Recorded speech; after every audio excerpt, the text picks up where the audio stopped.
Hello guys, welcome to our YouTube channel math solutions by Poonam Verma. Guys, आज की इस video में हम अपनी 9th क्लास की एक्सरसाइज 8.1 को सॉल्व करने वाले हैं। तो 8.1 का फर्स्ट क्वेश्चन है हमारे पास। The angles of a quadrilateral are in the ratio 3, 5, 9 and 13। Find the angles of the quadrilateral. हमें एक क्वाड्रिलेटर दिया गया है जिसकी जो साइड्स की जो रेशियोज में दी गई है वैल्यू वो है 3, 5, 9 और 13। तो सबसे पहले ना हम कोऑर्डिनेटर को जान लें कि कोई भी 4 साइड्स की क्लोज्ड फिगर होगी उसको हम कोऑर्डिनेटर्स बोलेंगे। और उस कोऑर्डिनेटर में भी हमारे पास अलग अलग टाइप आएंगे। कोई स्क्वायर बोलेंगे, किसी को रोम्बस बोलेंगे, किसी को काइट, किसी को रेक्टेंगल, किसी को इस टाइप से। ठीक है, तो फर्स्ट क्वेश्चन है हमारे पास।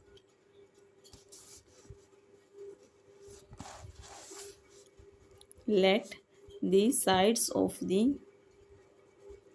sides of the quadrilateral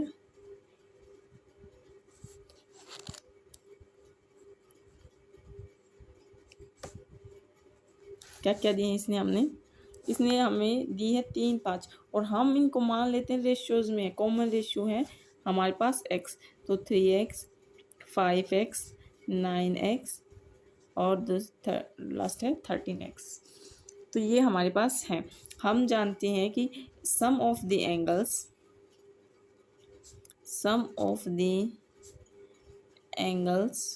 of a quadrilateral equal है 360 डिग्री। 360 होता है, तो हम इन सबको ऐड कर देंगे। 3x plus 5x plus 9x plus 13x equal है 360। अब हम इन सबको ऐड करने वाले हैं। यहाँ से 8 और 16 17 और 17 और 13 30 degree. 30x is equal to 360 degree. यहाँ से x हमने इधर रखा, ये मल्टीप्लाई में इधर जाके डिवाइड में हो जाएगा। 0 से 0 कट, यहाँ से कट के हमने तो 12 आ गया। यानी कि कॉमन रेशो हमारे पास 12 आया है। तो हमारे पास एंगल्स क्या हो जाएंगे, अब देखिए। सबसे पहले 3x था, यानी 3 मल्टीप्लाई में 12, 36 एंगल हो गया एक। तो दूसरा क्या आ जाएगा 5x, यानी 5 मल्टीप्लाई 12, 60 डिग्री। थर्ड वाला क्या था 9x, तो यानी 9 मल्टीप्लाई में 12, 108 हो जाएगा। लास्ट है 13x is equal to 13 multiply में 12, तो यहाँ से 156 हो जाएगा। ठीक है, ये हमारे आंसर्स थे। क्वेश्चन सेकंड है, if a diagonals of a parallelogram are equal then show that it is a rectangle. क्या कहा, एक पैरेललोग्राम है और उसके जो डायगोनल्स है ना वो इक्वल है, तो प्रूव कीजिए कि वो जो क्वाड्रिलेटर बना है वो एक रेक्टेंगल है। तो हम सबसे पहले यहाँ पे एक क्वाड्रिलेटर ड्रॉ कर लेते हैं।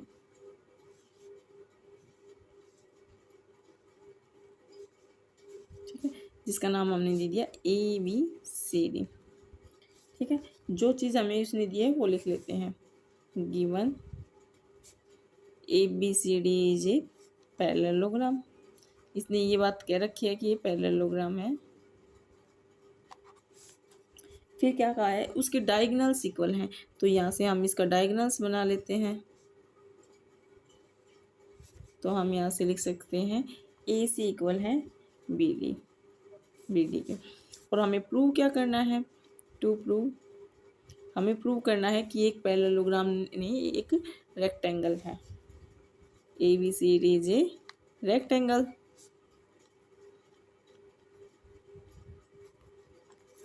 तो सबसे पहले हम क्या करेंगे, देखिए अब हम इनमें से कोई 2 ट्रायंगल सेलेक्ट करेंगे। एक तो हम कर रहे हैं ABC इस वाले ट्रायंगल्स को, और एक कर रहे हैं हम इस वाले ट्रायंगल को लेके। ठीक है,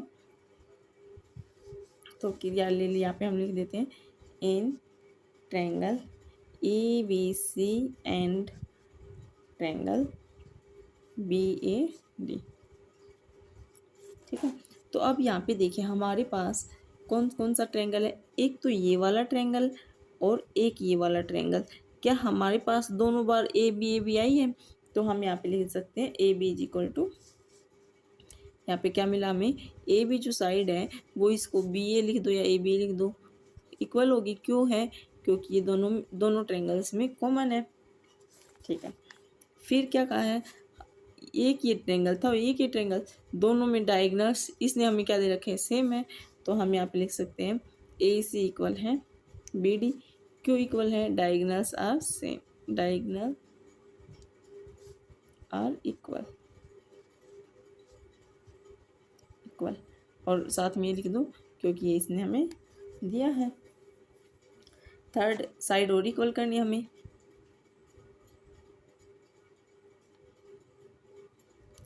अब देखिए, अब इसने कहा है कि पैरेललोग्राम है ना, तो इस वाले ट्रायंगल्स की ये वाली साइड, इस वाले ट्रायंगल की ये साइड सेम होंगी, क्योंकि ये साइड क्या है, opposite sides of a parallelogram में are equal.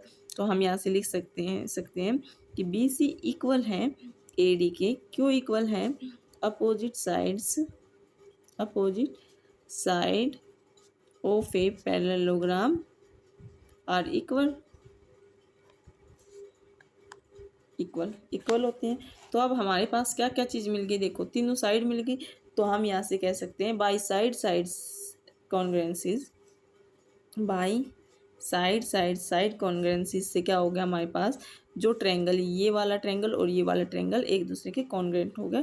Triangle A B सी है वो कॉन्ग्रुएंट है ट्रायंगल बी ए डी के। तो अब हम यहाँ से क्या लगा सकते हैं, बाई CPCT रूल लगा सकते हैं। CPCT का क्या मतलब होता है, corresponding part of the corresponding triangles. यानी कि ये अब इसमें हमने क्या क्या प्रूव कर दी, ये इस चीज़ के इक्वल है, ये चीज़ कॉमन है, ये इसके इक्वल हो गई। ठीक है, तो हम यहाँ से क्या दे सकते हैं कि जो हमारी जो साइड्स हैं वो एक दूसरे के पैरेलल हैं।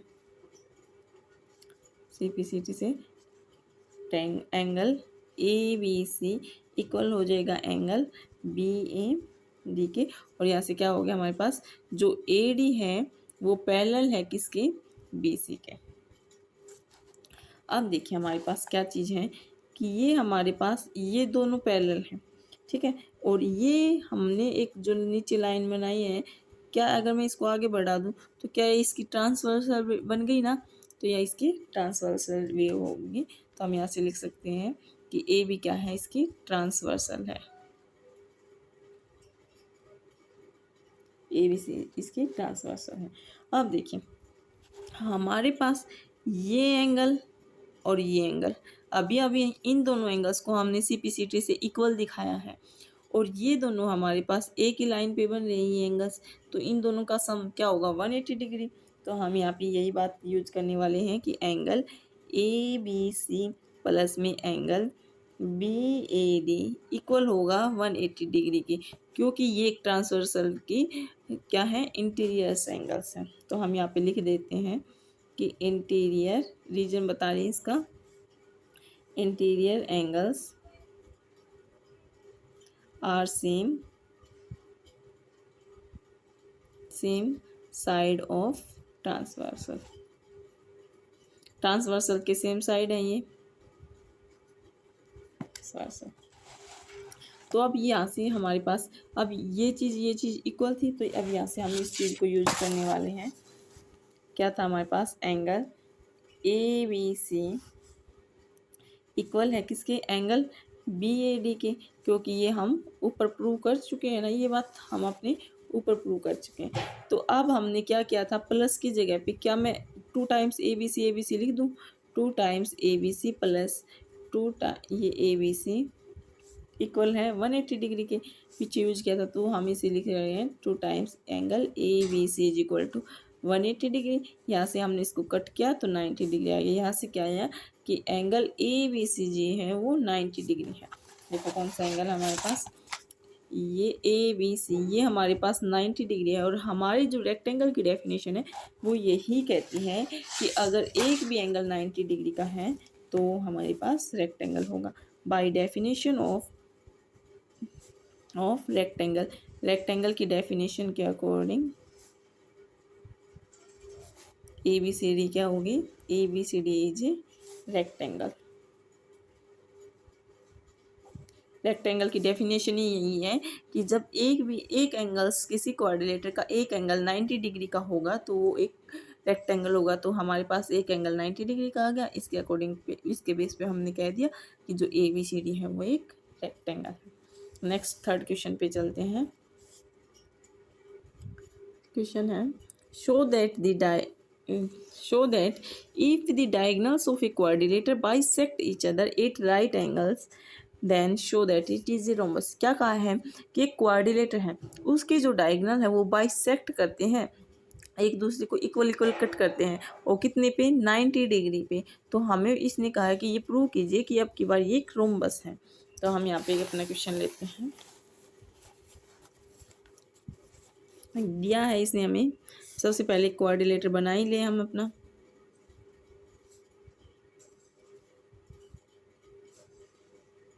हमने मान लिया ABCD, ठीक है। इसके डायगोनल बना लिए हमने ये,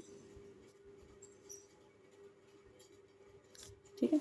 तो हम इसने हमें दिया है गिवन डायगोनल्स क्या करते हैं, बाइसेक्ट करते हैं ईच अदर को, बाइसेक्ट ईच अदर 90 डिग्री। इसने कहा है कि इसकी जो डायगोनल्स है वो एक दूसरे को 90 डिग्री पे कट करते हैं, यानी कि ऐसे कट करते होंगे, ठीक है। अब देखिए इसमें अगर ये एक दूसरे को 90 डिग्री पे कट कर रहे हैं तो यानी कि हमारे पास BOC ये वाला एंगल 90 डिग्री का होना चाहिए। और दूसरी बात, ये अगर बाइसेक्ट कर रहे हैं तो OB और OD का डिस्टेंस सेम होना चाहिए, और OA और OC का डिस्टेंस सेम होना चाहिए। तो इसने डायरेक्ट हमें यही बात दे दी है कि OA इक्वल है OC के और OB इक्वल है OD के। क्यों है, क्योंकि ये एक दूसरे को 90 डिग्री पे कट करते हैं और ये एक दूसरे को बाइसेक्ट कर रहे हैं। बाइसेक्ट का मतलब ही होता है कि वो उन दोनों को हाफ हाफ इक्वल पार्ट में डिवाइड कर रहे हैं। तो अब हमें प्रूव क्या करना है, टू प्रूव ABCD क्या है, रोम्बस है। ABCD इज ए रोम्बस, ये बात हमें प्रूव करनी है। तो अब इसके लिए हम ट्रायंगल ले रहे हैं। अब हम ले रहे हैं AOB, ये वाला ट्रायंगल और ये ऊपर वाला ट्रायंगल, ठीक है। प्रूव करने के लिए in triangle AOB and triangle COD में। तो अब हमारे पास ये क्या आ जाएगा, देखो अब जो OA है और वो किसकी इक्वल हो जाएगी, OC की हो जाएगी, क्योंकि ये बाइसेक्ट कर रहे हैं ना एक ईच अदर। तो ये यहाँ से तो ये पॉइंट आ गया। और फिर दूसरा पॉइंट हमारे पास है ये वाला एंगल, इस वाले एंगल के ये दोनों एक दूसरे के अपोजिट नहीं होंगे। इसको मैं एंगल 1 मान रही हूँ, तो एंगल 1 अपोजिट है एंगल 2 के वर्टिकली अपोजिट एंगल, तो यहाँ से ये सेम हो जाएगा। फिर दूसरा पॉइंट हमारे पास OD है, वो DO के इक्वल हो जाएगी, ठीक है। तो ये बात हम यहाँ पे लिख रहे हैं, OA इक्वल है OC, ये इसने हमें दे दिया है गिवन। दूसरा क्या है, अभी हमने दिखाया एंगल AOB इक्वल है एंगल COD के, क्यों इक्वल है, vertically opposite angle, vertically opposite angle. और दूसरा हमने बता दिया कि OB इक्वल है OD के, क्योंकि ये भी इसने हमें दिया है, बाइसेक्ट कर लिया ना एक दूसरे को, इसलिए सेम है। तो यहाँ पे हमारे पास कौन सा रूल बन गया, SAS, ठीक है। तो हम यहाँ पे लिख देंगे बाई SAS सिमिलरिटी के कारण यहाँ से क्या हो जाएगा, जो ट्रायंगल AOB हमने सिलेक्ट किया है वो कॉन्ग्रुएंस है दूसरे ट्रायंगल COD के। फिर यहाँ पे हम लगा देंगे बाई CPCT से क्या हो जाएगा हमारे पास, एंगल ABO, जो एंगल ABO ये वाला एंगल है वो इक्वल हो जाएगा किसके, एंगल CDO के, यानी CDO। ये अब देखो ये वाला एंगल इस वाले एंगल के इक्वल हो जाएगा, ठीक। तो यहाँ पे हमारे पास क्या हो जाएगा, अब हम इनको नाम दे देते हैं 3 और 4। एंगल 3 इक्वल हो जाएगा एंगल 4 के, ठीक है, क्योंकि ये बात हमने प्रूव कर दी कि भैया CPCT से हो रहा है। तो यहाँ से क्या हो जाएगा, since alternate interior angles are equal. अब देखिए हमारे पास क्या था कि जैसे ये दो लाइन है, ठीक है, ये इनकी कोई ट्रांसवर्सल वेव है। अगर ये वाला एंगल इस वाले की इक्वल होगा क्योंकि ये अल्टरनेट इंटीरियर एंगल है, और अगर ये इस साइड से होती तो ये वाला इसके इक्वल हो जाता। बता देती हूँ मैं, ये वाला इसके इक्वल हो जाता क्योंकि ये भी अल्टरनेट इंटीरियर एंगल है। तो ये हमेशा इस टाइप से इक्वल होते हैं। तो यहाँ से क्या हो जाएगा, अब हमारे पास अल्टरनेट इंटीरियर एंगल थे, तो यहाँ से हो गया हमारे पास ए बी इक्वल है। ए बी जो लाइन थी हमारे पास, हमने प्रूव कर दिया ना कि ये इसके इक्वल है, तो ये ए बी डी सी के पैरेलल हो गए, ए बी पैरेलल है सी डी के, और यहाँ से ए बी जो लाइन है वो इक्वल हो जाएगी किसके, सी डी के। क्यों हो जाएगी, क्योंकि अपोजिट एंगल्स हैं किसके, पैरेललोग्राम्स के। अपोजिट साइड्स आर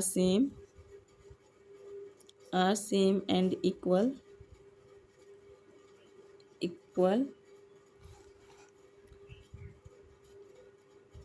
तो ये क्या है, इट इज़ ए पैरेललोग्राम।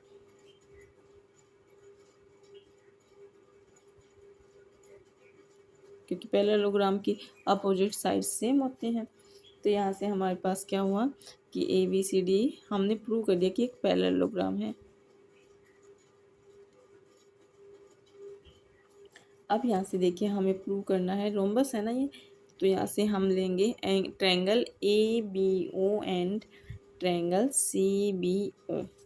देखिए यहाँ से हम क्या क्या ट्रायंगल ले लें, ए बी ओ, ये वाला ट्रायंगल, नीचे वाला ट्रायंगल, और ये वाला ट्रायंगल सी बी ओ का, दोनों साइड वाले एंगल ले लें। अब की बार इनमें हमें प्रूव करना है।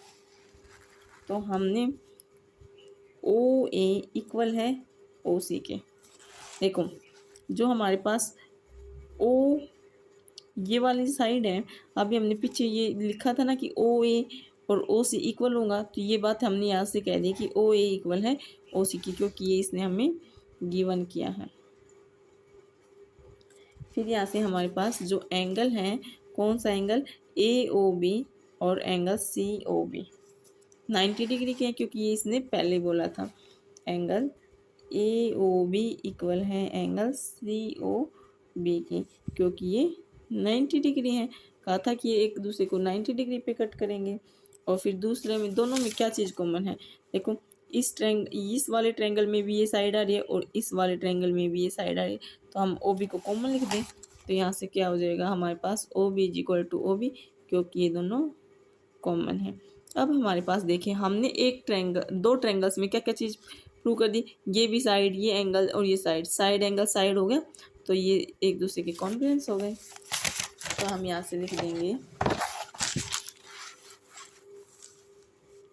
किससे, बाय साइड एंगल साइड से हमने कौन कौन से ट्रायंगल लिए थे, ट्रायंगल ए बी ओ है वो कॉन्ग्रुएंसेस है किसके, ट्रायंगल सी बी ओके।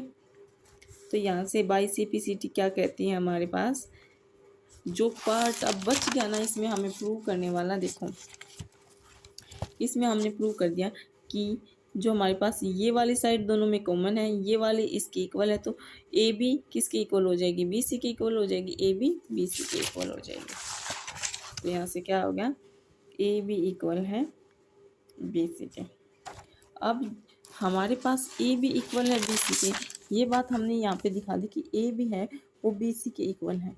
और हमने पीछे अब इस पीछे क्वेश्चन में क्या प्रूव किया था कि जो हमारे पास ए बी है वो डी सी के इक्वल है। तो यानी कि ये अपोजिट, अब हमने पैरेललोग्राम प्रूव कर ही दिया था, तो सी बी इक्वल हो जाएगी ए बी के।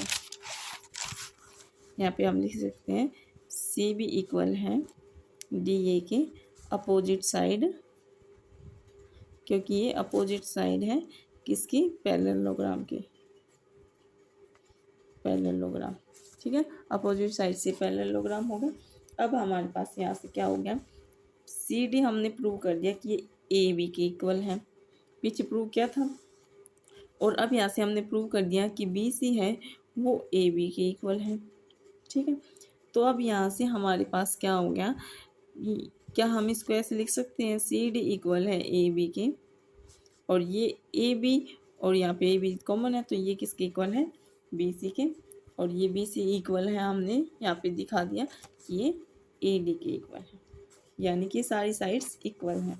तो हम यहाँ पे लिख देंगे A B C D is a parallelogram. ये एक ऐसा पैरेललोग्राम है, पैरेललोग्राम इन विच, जिसके अंदर क्या है हमारे पास, ऑल साइड्स आर इक्वल, सारी साइड इक्वल आ गई। तो यहाँ से हम क्या कह देंगे कि A B C D is a rhombus. A B C D क्या हमारे पास रोम्बस है। गाइज आज की वीडियो में इतना ही, नेक्स्ट क्वेश्चंस को हम नेक्स्ट वीडियो में करेंगे। अगर वीडियो अच्छी लगे तो please like share and subscribe. Thank you.